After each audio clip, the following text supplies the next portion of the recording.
పెద్దలు ఉత్తమ్ కుమార్ రెడ్డి గారు, తుమ్మల నాగేశ్వరరావు గారు, శ్రీధర్ బాబు గారు, సీతక్క, పొంగులేటి శ్రీనివాస్ రెడ్డి గారు, పొన్నం ప్రభాకర్ గారు, వివేక్ వెంకటస్వామి గారు, వాకిటి శ్రీహరి గారు,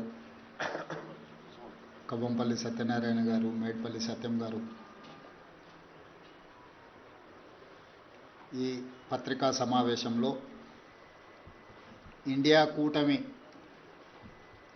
ఉపరాష్ట్రపతి అభ్యర్థిగా జస్టిస్ సుదర్శన్ రెడ్డిని ప్రకటించడము తెలుగు ప్రజలకు, ముఖ్యంగా తెలంగాణ ప్రజల యొక్క గౌరవ ప్రతిష్టలను పెంచింది. ఈరోజు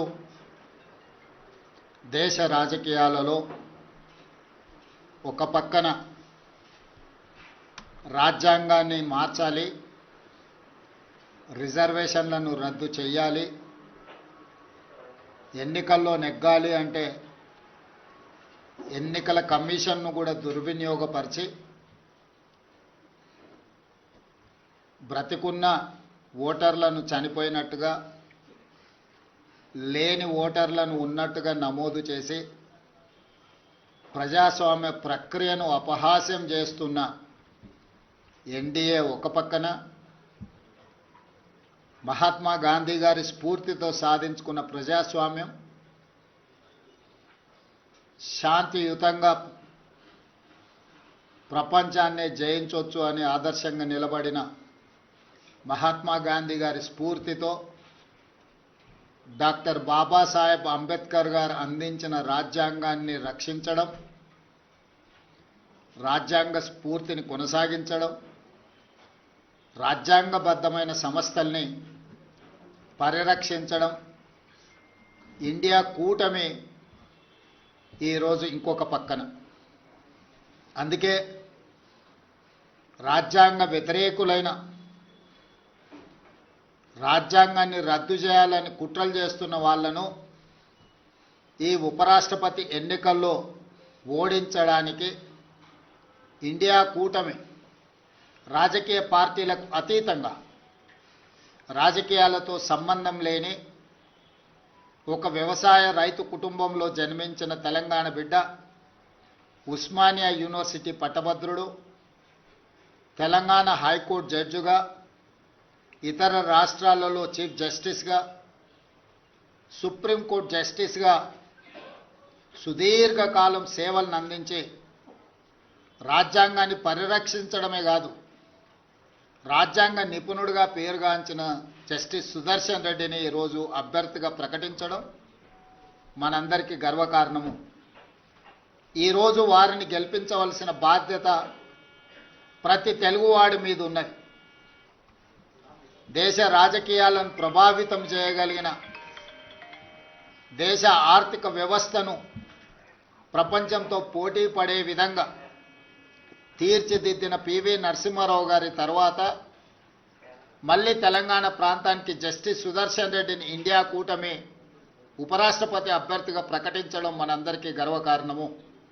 అందుకే ఈరోజు తెలంగాణ రాష్ట్ర ప్రభుత్వం తరఫున ఇండియా కూటమి రాజకీయాలకు అతీతంగా న్యాయ నిపుణుడు, న్యాయ కోవిదుడు జస్టిస్ సుదర్శన్ రెడ్డి గారిని అభ్యర్థిగా ప్రకటించడంతో రాజకీయాలకు అతీతంగా మనందరము ఏకం అవ్వాల్సిన సందర్భము. అందుకే ఈరోజు Telugu Desam party, YSR party, BRS party, MIM party, అదేవిధంగా ఉభయ రాష్ట్రాలలో ఉన్న బీజేపీ రాజ్యసభ, లోక్సభ మెంబర్స్కు కూడా విజ్ఞప్తి చేస్తున్నా, తెలుగువాడికి దక్కిన గౌరవం జస్టిస్ సుదర్శన్ రెడ్డి ఉపరాష్ట్రపతి అభ్యర్థిగా ప్రకటించడం. అందుకే మనందరం కలిసికట్టుగా 42 మంది లోక్సభ సభ్యులు, 18 మంది రాజ్యసభ సభ్యులు, ఉభయ రాష్ట్రాలకు సంబంధించిన వాళ్ళందరం ఒక తాటి మీదకి వచ్చి జస్టిస్ సుదర్శన్ రెడ్డి గెలుపులో భాగస్వాములు కావాలి. జస్టిస్ సుదర్శన్ రెడ్డిని గెలిపించవలసిన బాధ్యత మన అందరి మీద ఉన్నది. కాబట్టి చంద్రబాబు నాయుడు గారిని, చంద్రశేఖరరావు గారిని, వైఎస్ జగన్మోహన్ రెడ్డి గారిని, జనసేన అధ్యక్షుడు పవన్ కళ్యాణ్ గారిని, ఎంఐఎం పార్టీ అధ్యక్షుడు అసదుద్దీన్ ఓవైసీ గారిని, అదేవిధంగా ఉభయ కమ్యూనిస్టు పార్టీలు ఈ రాష్ట్రాల నుంచి ప్రాతినిధ్యం లేకపోయినా ఇతర రాష్ట్రాలలో కమ్యూనిస్టు ప్రాతినిధ్యం ఉన్నది కాబట్టి ఆయా పార్టీలను కూడా తెలుగు వాళ్ళుగా మన వాళ్ళు సంప్రదించి మద్దతు కూడగట్టి జస్టిస్ సుదర్శన్ రెడ్డి గారి గెలుపు కోసం పని చేయాలి. జస్టిస్ సుదర్శన్ రెడ్డి గారి గెలవడము ఇప్పుడు అవసరం.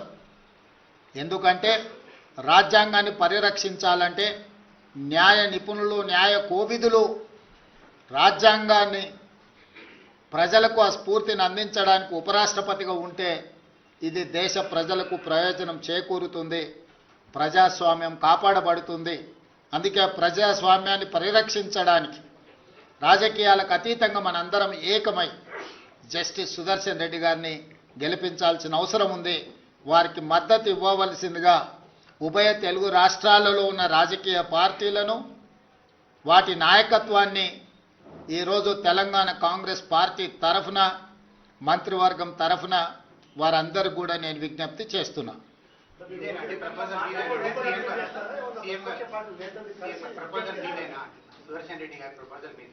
ఇండియా కూటమి ప్రతిపాదన ఇది రాజకీయ పార్టీలకు అతీతంగా ఇండియా కూటమి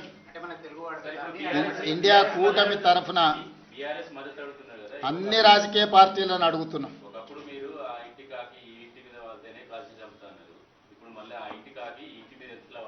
ఇది ఇండియా కూటమి, జస్టిస్ సుదర్శన్ రెడ్డి గారు కాంగ్రెస్ పార్టీ కాదు. అందుకే మీకు మొట్టమొదటి ఓపెనింగ్ రిమార్క్స్లోనే చెప్పిన జస్టిస్ సుదర్శన్ రెడ్డి కాంగ్రెస్ పార్టీ ప్రతినిధి కాదు, కాంగ్రెస్ పార్టీ సభ్యుడు కాదు, కాంగ్రెస్ పార్టీ ఒకటే ప్రతిపాదించిన అభ్యర్థి కాదు. ఇండియా కూటమి ప్రజాస్వామ్యాన్ని పరిరక్షించడానికి న్యాయ నిపుణుడు, న్యాయ కోవిదుడైన జస్టిస్ సుదర్శన్ రెడ్డిని ప్రతిపాదించారు. వారికి ఏ రాజకీయ పార్టీతో సంబంధం కానీ, అనుబంధం కానీ, సభ్యత్వం కానీ లేదు. పార్టీలకు అతీతంగా జస్టిస్ సుదర్శన్ రెడ్డి గారిని గెలిపించాల్సిన బాధ్యత ప్రతి తెలుగువాడి మీద ఉన్నది. అందుకే ఈరోజు తెలుగు భాషను ప్రాచీన భాషగా గుర్తించాలనుకున్నప్పుడు అందరం ఏకమైనం. అంతెందుకు 1991లో కాంగ్రెస్ పార్టీ పివి నరసింహారావు గారిని దేశ ప్రధానమంత్రిగా చేసి ఉప ఎన్నికలకు నంద్యాలలో పోటీ పడినప్పుడు ఆనాడు గంగుల ప్రతాప్ రెడ్డి గారు రాజీనామా చేసి పివి నరసింహారావు గారు నంద్యాల ఎంపీగా ప్రతిపాదించినప్పుడు పెద్దలు నందమూరి తారక రామారావు గారు ముందుకు వచ్చి ఒక తెలుగువాడి దేశ ప్రధానమంత్రి అవుతున్నాడు అంటే అది మనందరికీ గర్వకారణము. ఎన్నికల్లో తెలుగుదేశం పార్టీ ప్రధాన ప్రతిపక్షంగా పోటీ పెట్టడం లేదు, అందుకే పివి నరసింహారావు గారిని గెలిపించండి అని చెప్పి ఆ రోజు నందమూరి తారక రామారావు గారు ముందుకు వచ్చిండ్రు. సిద్ధాంతపరంగా వైరుధ్యం ఉన్న కాంగ్రెస్, తెలుగుదేశం ఆనాడు ఎన్టీ రామారావు గారు పివి నరసింహారావు గారికి సంపూర్ణమైన మద్దతును పలికి వారి గెలుపుకు పూర్తిగా సహకరించి రాజకీయ విజ్ఞతను ప్రదర్శించారు. ఈరోజు తెలుగు వాళ్ళందరూ కూడా ఎన్టీ రామారావు గారిని ఆదర్శంగా తీసుకొని రాజకీయ విజ్ఞతను ప్రదర్శించి ఒక తెలుగువాడు ఉపరాష్ట్రపతి అయ్యే అవకాశం వచ్చింది. ఈనాడు వారు ఉపరాష్ట్రపతిగా నెగ్గితే భవిష్యత్తులో వారు రాష్ట్రపతి అవ్వడానికి కూడా అవకాశం ఉంటుంది. మళ్ళీ నీలం సంజీవరెడ్డి తర్వాత పివి నరసింహారావు గారి తర్వాత తెలుగు రాష్ట్రాల నుంచి ఒక గొప్ప అవకాశం మన అందరికీ గౌరవం దక్కే అవకాశం ఉంది. అందుకే ఈరోజు మనందరం ఈ చర్చలు, మీరు అడిగే ప్రశ్నలు, చర్చలు ఇవన్నీ కాంగ్రెస్ పార్టీకి సంబంధించినవి. కాబట్టి ఈరోజు వివాదాలకు సంబంధించిన ప్రశ్నల కంటే విజ్ఞతతో కూడుకున్న విధానంతో మనందరం ముందుకు వెళ్ళాలి. మనందరం కూడా విజ్ఞత ప్రదర్శించాలి. మనందరం ఏకమై ప్రజాస్వామ్యాన్ని కాపాడుకోవాలి. ఈరోజు రాజ్యాంగాన్ని పరిరక్షించాలి అంటే రాజ్యాంగ నిపుణుడు, న్యాయ కోవిదుడు ఉపరాష్ట్రపతిగా ఉంటే అందరికీ గౌరవంగా ఉంటుంది, ఈ దేశానికి అంతిమంగా మేలు జరుగుతుంది. కాబట్టి వివాదాస్పదమైన ప్రశ్నలు కానీ, వివాదాస్పదమైన అంశాలకు ఈరోజు పత్రికా సమావేశంలో తావు లేదు. అందుకే పాత్రికేయ మిత్రులకు కూడా నా విజ్ఞప్తి, మీ ఆలోచనలు ఏవైనా ఉన్నా మీ భిన్నాభిప్రాయాలను కూడా పక్కన పెట్టి మీరందరూ కూడా కలిసికట్టుగా జస్టిస్ సుదర్శన్ రెడ్డి గారికి మద్దతు ఇవ్వాల్సిందిగా మీ అందరికి కూడా విజ్ఞప్తి చేస్తున్నా.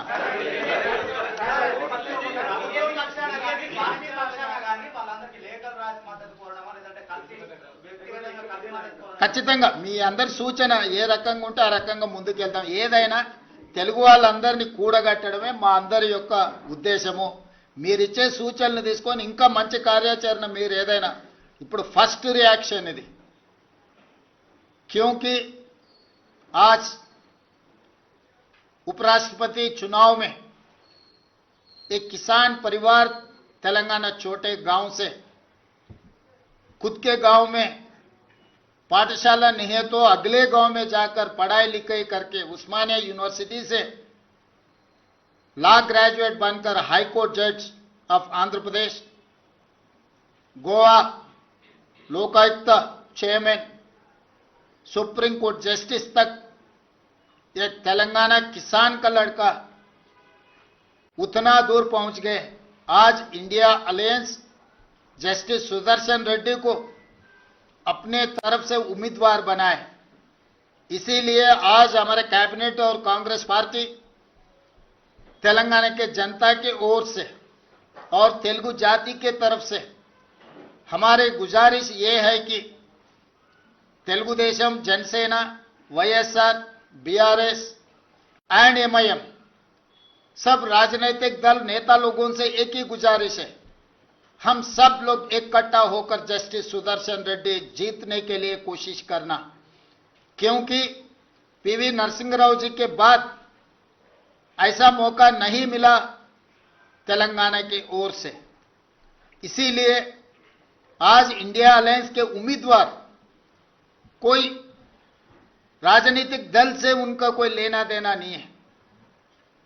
वो लीगल एक्सपर्ट, कॉन्स्टिट्यूशनल एक्सपर्ट, लगातार देश के लिए सेवा किए.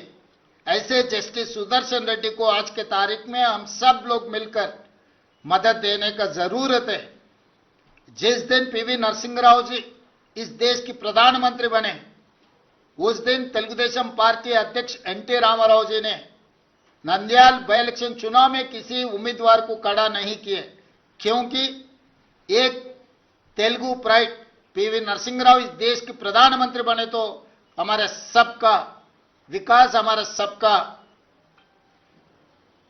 सबका पहचान. इसीलिए उस दिन जो एनटी रामाराव ने जो निर्णय लिया पीवी नरसिंह राव जी को मदद किए. आज भी तेलंगाना की ओर से मेरा एक ही गुजारिश है, justice Sudarshan Reddy non political, non controversial and legal expert, हम सब लोग उनको मदद देना. आने वाले चुनाव में उनको जिताने के लिए मैं गुजारिश कर रहा हूं. मुख्यमंत्री जी, एक सवाल है. आप विपक्ष के लोगों का ये कहना है कि एक तरफ तो तेलंगाना कांग्रेस और तेलंगाना की सरकार 42% आरक्षण के लिए दिल्ली से हैदराबाद एक की हुई है, दूसरी तरफ जो एनडीए के कैंडिडेट हैं वो भी ओबीसी हैं, तो क्यों नहीं समर्थन कर रहे? प्रमोद जी अच्छा सवाल किए. जब कांग्रेस पार्टी तेलंगाना में जाति गणना किए, जाति गणना के independent expert committee chairman is justice Sudarshan Reddy. उनके सुझाव से हम लोग 42% रिजर्वेशन कैबिनेट में पास किए और असेंबली में भी चर्चा किए, पास किए. वो 2 बिल आज राष्ट्रपति जी का ने पेंडिंग है. दूसरी तरफ जो एनडीए संविधान के खिलाफ, संविधान को बदलने के लिए, आरक्षण को हटाने के लिए ओबीसी रिजर्वेशन 42% रोककर ओबीसी को अन्याय करने के लिए जहां पर कोशिश कर रहा है, उनके उम्मीदवार राधा कृष्णन पर justice Sudarshan Reddy independent expert committee chairman for OBC reservation. उनका जाति नहीं है, उनका निर्णय ओबीसी पक्ष में है. इसीलिए आप सब लोगों से, जितने लोग ओबीसी के पक्ष में खड़ा कर रहना चाहता है, सुदर्शन रेड्डी के साथ जोड़ना है. क्योंकि Sudarshan Reddy ji independent experts committee chairman, he has done lot of efforts for OBC reservation to increase up to 42%. He has given all those suggestions, education, employment, political reservation, ये सब चीजों के लिए सुदर्शन रेड्डी ने मदद की. वो official independent experts committee chairman. इसीलिए कांग्रेस पार्टी वो इंडिपेंडेंट एक्सपर्ट कमेटी चेयरमैन आज भी is expert, is legal expert, is constitutional expert. इसीलिए हम लोग उनको उम्मीदवार खड़ा किए, इसीलिए हम सब लोग उनको मदद दे रहे हैं। राधा कृष्णन जी अगर जीत गए तो ओबीसी को अन्याय हो जाएंगे। 42% रिजर्वेशन सोच भी नहीं सकते। मगर वही सुदर्शन रेड्डी अगर वाइस प्रेसिडेंट बन गए तो हमारे 42% मिलने वाले। इसीलिए सबसे ज्यादा लाभ ओबीसीओं को सुदर्शन रेड्डी जीत में है। इसीलिए प्रमोद जी आप सब लोग इकट्ठा होकर इस बार हमको मदद देना है।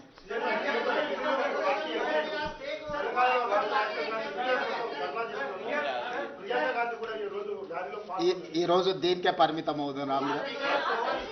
आशीष जी आप क्या अभी जैसे आपने पार्टी का नाम लिया, नेबरिंग स्टेट की party YSR Congress party TDP, क्या आप उनके नेताओं उनको अध्यक्ष को फोन करेंगे, उनको कन्विंस करने की कोशिश करेंगे और किन पॉलिटिकल पार्टीज के लीडर्स को आप कांटेक्ट करेंगे, आप उनको अपने पक्ष में वोट करने की अपील करेंगे? क्योंकि वाईएसआर कांग्रेस पार्टी ने एनडीए के पक्ष में अपना समर्थन जताया है, टीडीपी ऑलरेडी एनडीए के पक्ष में है। आप उनका नाम ले रहे हैं तो क्या उनको फोन कर आप कन्विंस करने की कोशिश करेंगे? 21 तारीख सुदर्शन रेड्डी जी का नॉमिनेशन है। नॉमिनेशन होने के बाद हम लोग सबसे दिल्ली से सुझाव लेंगे। इंडिया गठबंधन क्या करना चाह रहा है कि इंडिया गठबंधन सुझाव लेके हम आगे रास्ता निकालेंगे।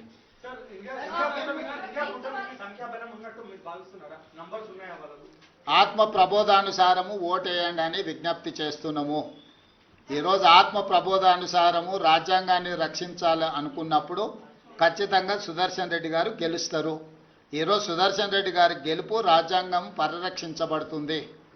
ఎన్డీఏ ఒకవేళ గెలిస్తే రాజ్యాంగాన్ని మార్చడమే కాకుండా రిజర్వేషన్లను కూడా రద్దు చేస్తారు, అది వేగంగా అమలు జరుగుతుంది।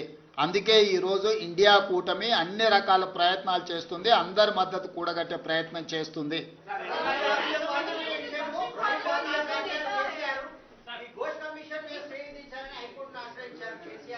ఇప్పుడు రాష్ట్రపతి ఉపరాష్ట్రపతి రాజ్యాంగానికి సంబంధించినవి మాట్లాడుకున్నాం।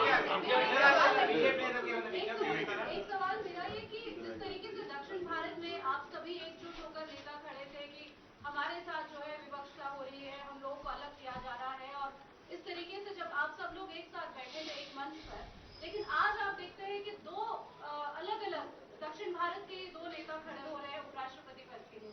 आपको नहीं लगता कि दक्षिण भारत की राजनीति में कहीं ना कहीं बंटवारा या फिर जो है आपको लगता है कि डिवाइड हो रहा है? नहीं, ऐसा नहीं है, क्योंकि दक्षिण भारत से जो भी प्रतिनिधि बनने वाले वो इंडिया पक्ष में रहना है।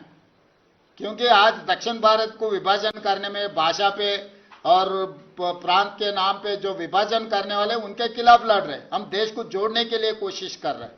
क्योंकि आज आप चुनाव में देख रहे हैं, इलेक्शन कमीशन का एटीट्यूड भी आप देखें तो महाराष्ट्र में 4 महीने में 1 करोड़ वोट जमा कर दिए। बिहार में अभी चुनाव है, कुछ कम 55 लाख वोट निकाल दिए। तो ऐसे समय पर जो संविधान को बचाने वाले हैं उनके साथ में जोड़ना है।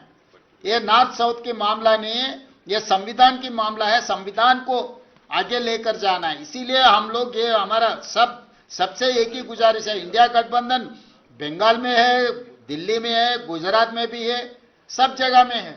तो ये सवाल नॉर्थ और साउथ का नहीं है। ये सवाल ऐसे है कि संविधान बचाने वाले, संविधान को हटाने वाले के बीच में ये चुनाव है। नहीं, ये तेलंगाना वर्सेस तमिलनाडु नहीं है। संविधान को बचाने वाले, संविधान को हटाने वाले दोनों के बीच में ये चुनाव लड़ाई हो रहा है। तेलुगु वाले पूरे कॉन्स्टिट्यूशन बताने के उसमें। सर, आप टीडीपी और जनसेना को अपील कर रहे हैं कि सुदर्शन रेड्डी जी को सपोर्ट करें, लेकिन आज सुबह नारा लोकेश जी जो है वो सीपी रामाकृष्णन जी को मिले थे और उन्होंने एनडीए को सपोर्ट किया है। जब तक तो जस्टिस सुदर्शन रेड्डी का नाम डिक्लेयर नहीं हुए, जब मल्लिकार्जुन खड़गे जी अनाउंस करने के बाद ये सब सारे हो रहे हैं। इसीलिए हम लोग क्यों अभी इमरजेंसी प्रेस मीट लगाए, इसीलिए अभी वोट बहुत दूर है। अभी जो मदद दी है अभी तेलंगाना के लिए और तेलुगु के लिए एक प्राइड है। इसीलिए वो लोग फिर रीअसेसमेंट कर लेके वो उनका एसोसिएशन जहां पर भी हो ये चुनाव नॉन पॉलिटिकल के वोटिंग के लिए हम मांग रहे हैं। తెలుగు ఫిలాసఫీ ఆత్మ ప్రబోధ సిద్ధాంతం ఆంధ్రప్రదేశ్ వర్కౌట్ ఆ? తెలుగు సిద్ధాంతము ఆత్మ ప్రబోధ సిద్ధాంతం ఆంధ్రప్రదేశ్ వర్కౌట్ అయితే నమ్మకం దేశమంతా వర్కౌట్ కావాలనుకుంటున్నావు. ఒక ఆంధ్రప్రదేశ్కి ఎందుకు వెళ్ళినావు? నమస్తే తెలంగాణ ఆంధ్రప్రదేశ్ కూడా పోయిందా? మొత్తం దేశంలోనే ఆత్మ ప్రబోధానుసారం ఓటేయమని విజ్ఞప్తి చేస్తున్నాం. Sir, can I ask a question? Yes please. This is proposal went from you or the proposal? Which one? The appointment of yourself? This is India Alliance proposal. This is not from Congress party. It is from Telangana also. Yes, You had a place of role. I wanted to appreciate India Alliance. Why? Because they have given an opportunity to contest as a Vice President of India from Telangana. He is our pride. So I wanted to appreciate India Alliance.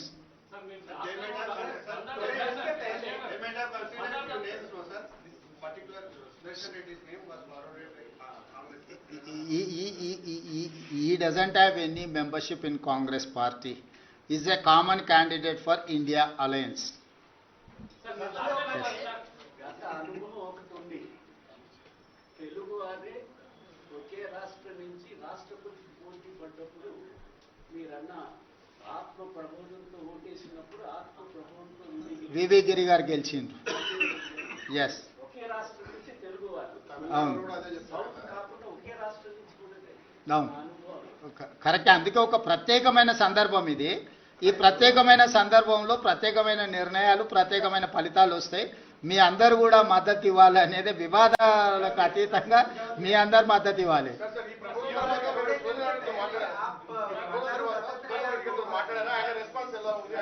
ఇక వారి response వారే చెప్తారు. ఇప్పటి వరకు మా విజ్ఞప్తి వరకే పరిమితం అవుదాం.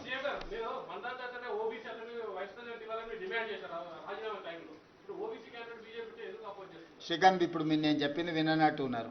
మేము తెలంగాణ రాష్ట్రంలో మొత్తం జనాభా లెక్కలేసి బలహీన వర్గాల లెక్కలు తేల్చి బలహీన వర్గాలకు 42% రిజర్వేషన్లు ఇవ్వాలని నిర్ణయం తీసుకున్నది ఇండిపెండెంట్ ఎక్స్పర్ట్స్ కమిటీ సూచన మేరకు. ఆ ఇండిపెండెంట్ ఎక్స్పర్ట్ కమిటీ చైర్మనే జస్టిస్ సుదర్శన్ రెడ్డి. ఆయన బలమైన బలహీన వర్గాల గొంతుక.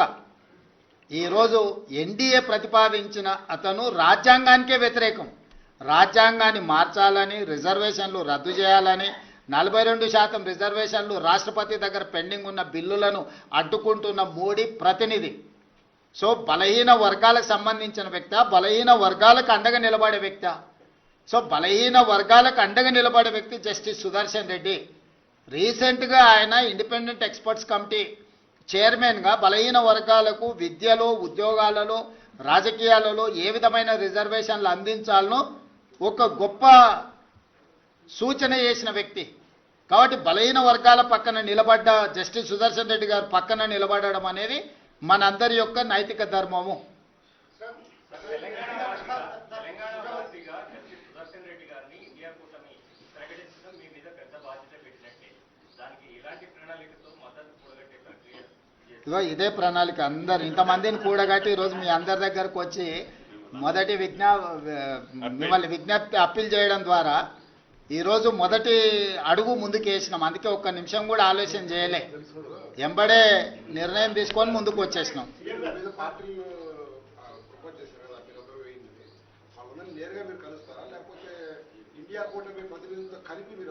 ఇప్పుడు 21 తారీఖు రోజు జస్టిస్ సుదర్శన్ రెడ్డి గారి నామినేషన్ ప్రక్రియ పూర్తవుతుంది.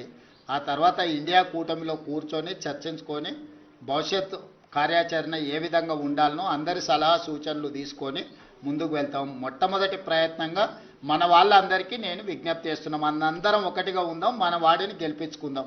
సింపుల్. దీంట్లో ఇంకా వేరే శశపిశలకు తావులేదు. ఎన్టీ రామారావు గారిని ఆదర్శంగా తీసుకొని ఆనాడు పివి నరసింహారావు గారి దేశ ప్రధానమంత్రిగా ఉన్నప్పుడు ఉప ఎన్నికలలో నంద్యాలలో ఎన్టీ రామారావు గారు ఒక స్ఫూర్తిని, రాజకీయ స్ఫూర్తిని, విజ్ఞతను ప్రదర్శించి పివి నరసింహారావు గారిని గెలిపించారు. ఈరోజు ఎన్టీ రామారావు గారిని స్ఫూర్తిగా తీసుకుని అందరూ కలిసికట్టుగా జస్టిస్ సుదర్శన్ రెడ్డి గారికి అండగా నిలబడాల్సిందిగా మేము విజ్ఞప్తి చేస్తున్నాం. ధన్యవాదాలు.